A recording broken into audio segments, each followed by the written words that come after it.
안녕하세요. 저혈권 전문 SD 입시 컨설팅입니다. 오늘은 2025학년도 숭실대 수시 등급에 대해 알아보겠습니다. 일단 먼저 전형부터 보면은요. 올해 이제 종합 전형에서 이제 SSU 미래인재 전형이 이제 모집 인원이 6명이 좀 증가를 했고요. 그리고 학생부 우수자 전형은 작년보다 1명이 줄었고 논술은 5명 줄었다. 일단 모집 인원 이렇게 보고 올해 가장 크게 달라진 부분이 여기죠. 수능 최저 기준이에요. 그러니까 문과, 이과 작년에가 2합 모였거든요. 2합 모였는데 올해는 2합 6으로 이제 한 단계가 이제 완화가 되었죠. 그러니까 문과도 그렇고 이과도 그렇고.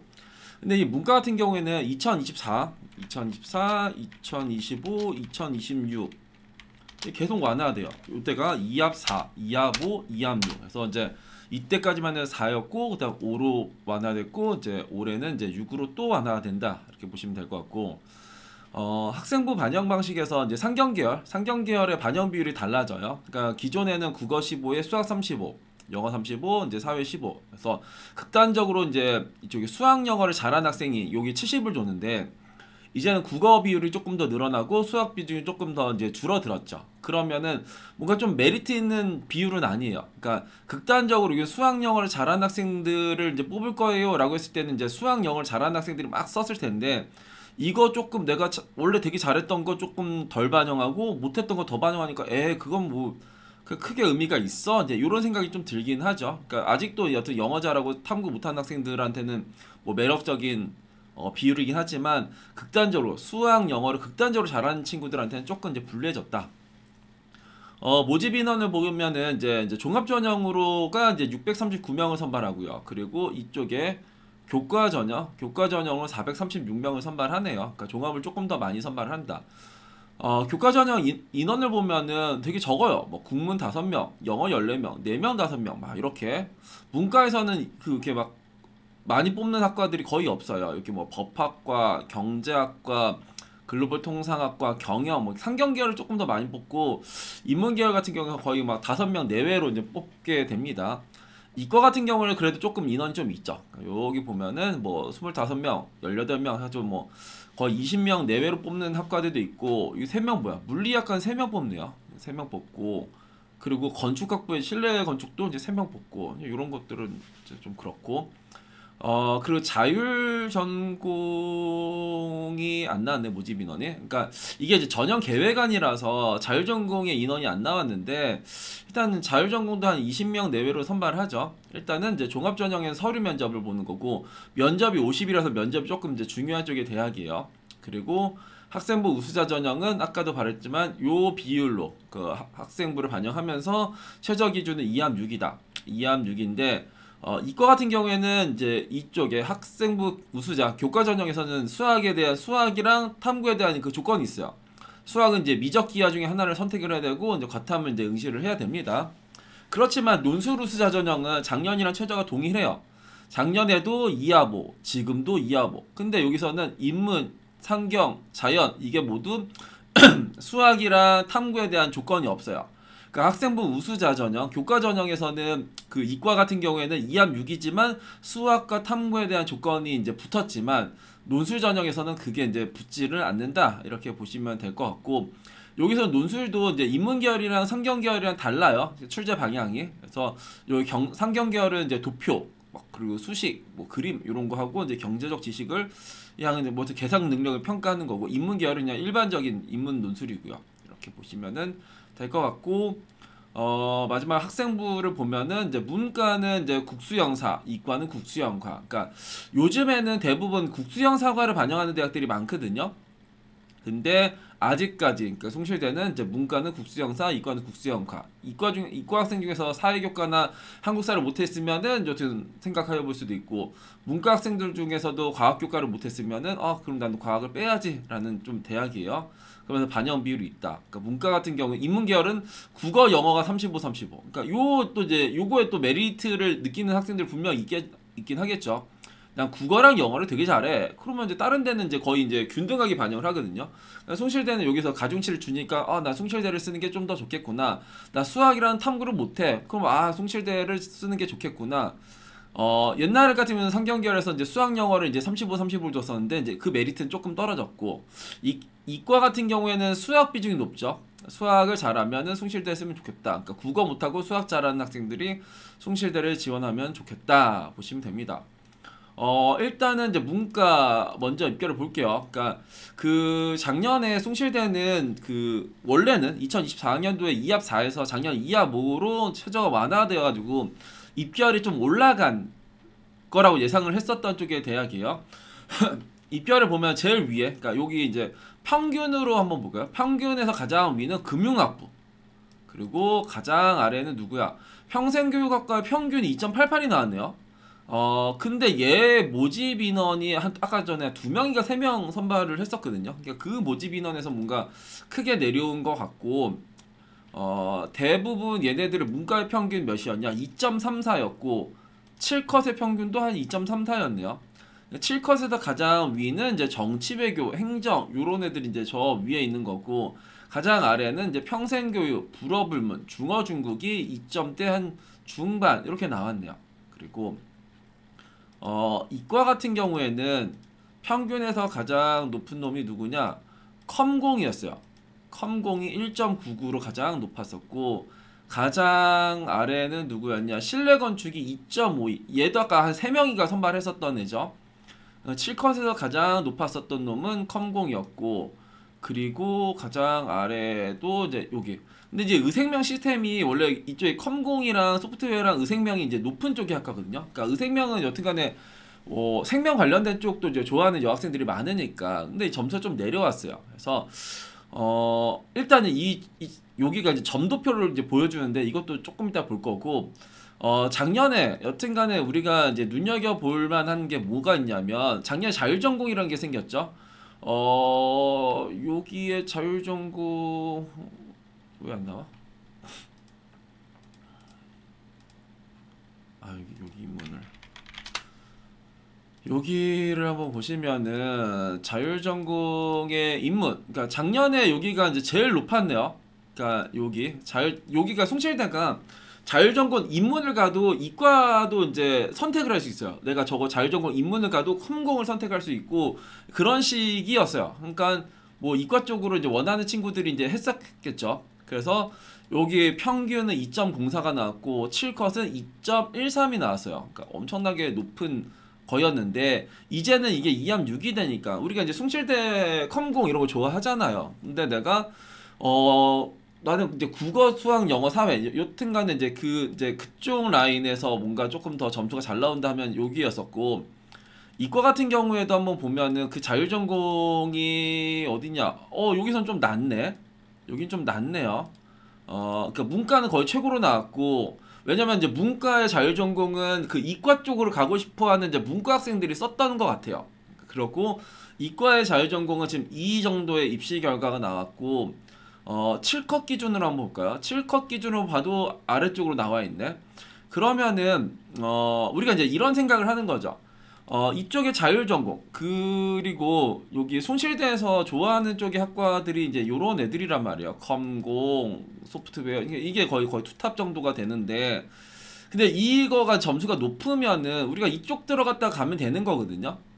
그러면은 이제 이런 점수가 이미 나왔기 때문에 내가 1.9등급 지금 이제 또 최저가 또 완화됐으니까 좀 더 올라가긴 하겠죠.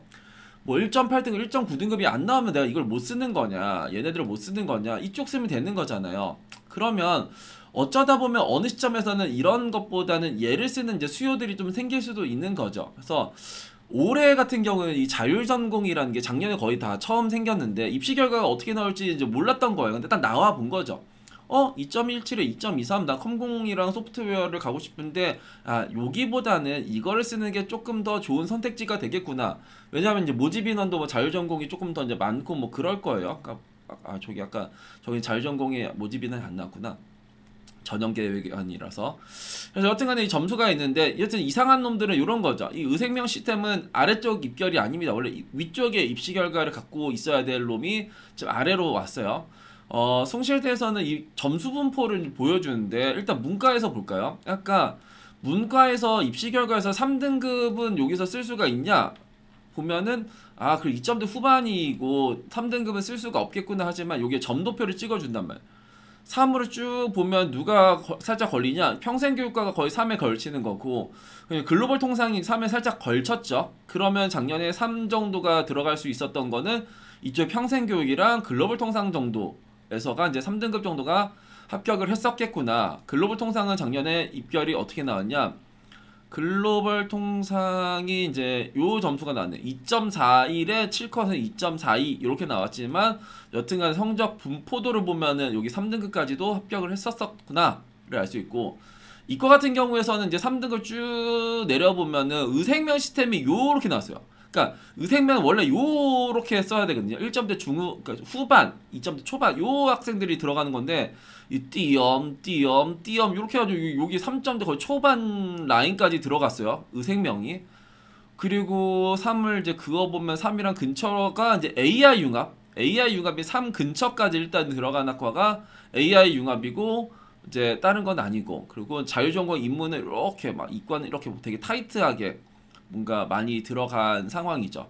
그러면 내가 3등급이면 우리가 대부분 이제 보는 거는 요거잖아요. 이 입시 결과, 이 입결을 보는데 이 입시 결과를 보고 야 여기는 2.5까지 3등급이면 숭실대를 이제 못 들어가는구나 라고 하는데, 지금 보면 3등급까지 얼추 들어가는 게 이 두 놈이죠. 그러니까 AI 융합이랑 의생명 시스템.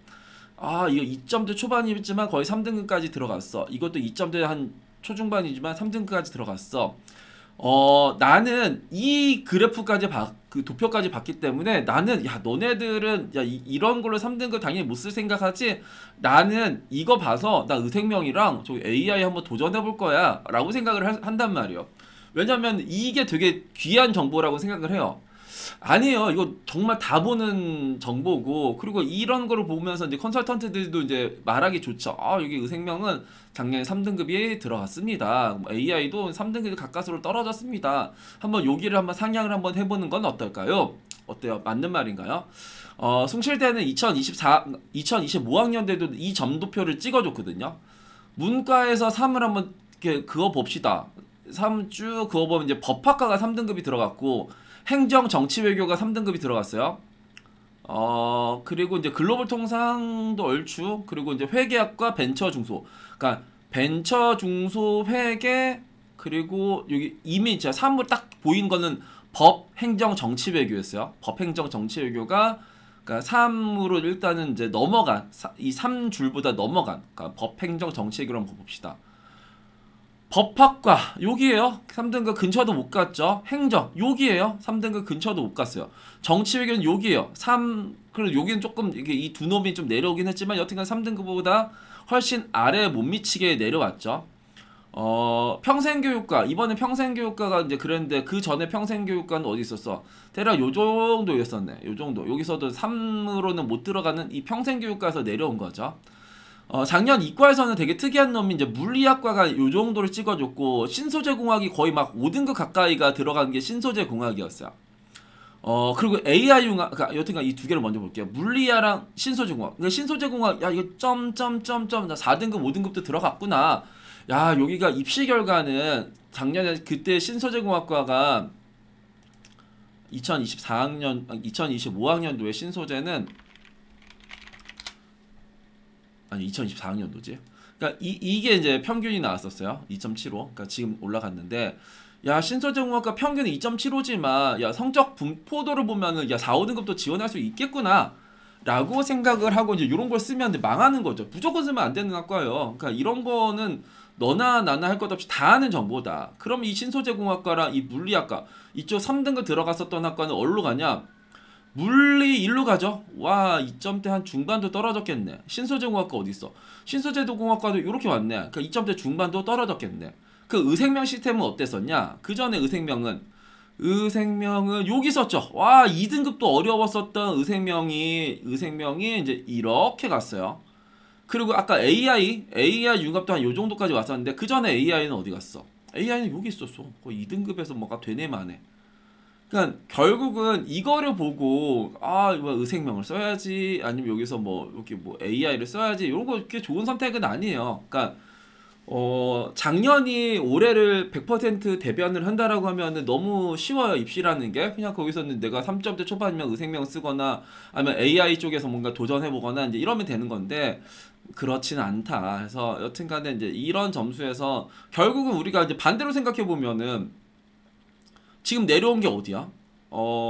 요런 놈이 내려왔고, 요런 놈이 내려왔으면 지금도 그런 놈을 한번 찾아서 써볼까? 이제 요런 생각 정도는 한번 해볼 수도 있는 거죠.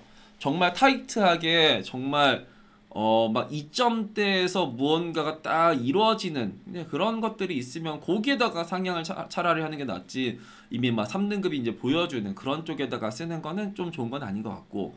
그리고 이제 숭실대는 이번 시즌 아까도 말했지만 최저가 완화됐다.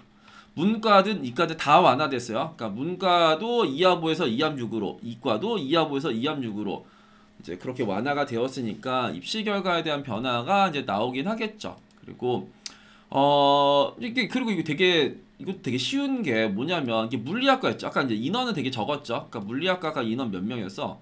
이과 쪽에서 물리학과 인원 3명이었지. 그러니까 3명이었는데 그러니까 얘가 지금 여기 있어야 되는 게 맞나요?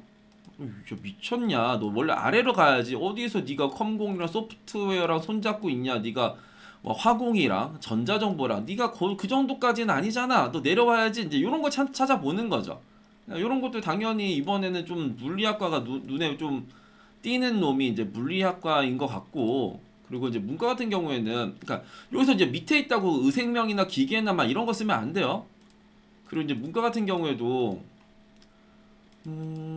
그래. 그러니까 이런 거죠. 그러니까 정치외교랑 이 행정이라는 놈도 이제 여튼간에 위쪽의 학과들은 맞거든요. 위쪽의 학과는 맞지만 근데 이게 막 난 정치외교나 행정은 무조건 이거 아니면 안 갈 거요라는 사람도 없어요. 그러니까 정치외교, 행정, 사회학, 뭐 법학 이런 것들은 이제 여튼간에 이제 법학은 그래도 약간 이제 이걸 원하는 친구는 이걸 가지만 얘네들은 그냥 버릴 수 있는 학과예요. 아, 정치외교 아니어도 행정이 조금 더 낮아 그럼 행정을 쓸 수도 있고, 행정보다 정치외교가 낮아 그러면 정치외교를 쓸 수도 있고, 이제 이렇게 막 왔다리 갔다리 할 수도 있는 쪽이고, 이번에 상경계열에서가 이제 바뀌었죠. 일단은 최저 기준은 전체적으로 바뀐 거고, 그 상경을 한번 찍어 보는 거죠. 그러니까 뭐 글로벌 통상, 경제, 그리고 벤처 중소, 여기가 이제 아까 말했었던 그 비율. 그러니까 상경을 찍어 보면은 회계 그리고 금융 뭐 요런 식이 되겠네요. 그러니까 여튼간에 작년이랑 달라진 부분에서가 변수가 생겨요. 그러면 이쪽에서 상경계열에서 한번 볼게요. 그러면은 상경의 그러면 그 뭐야 메인은 누구냐? 상경의 대장은 경영이에요.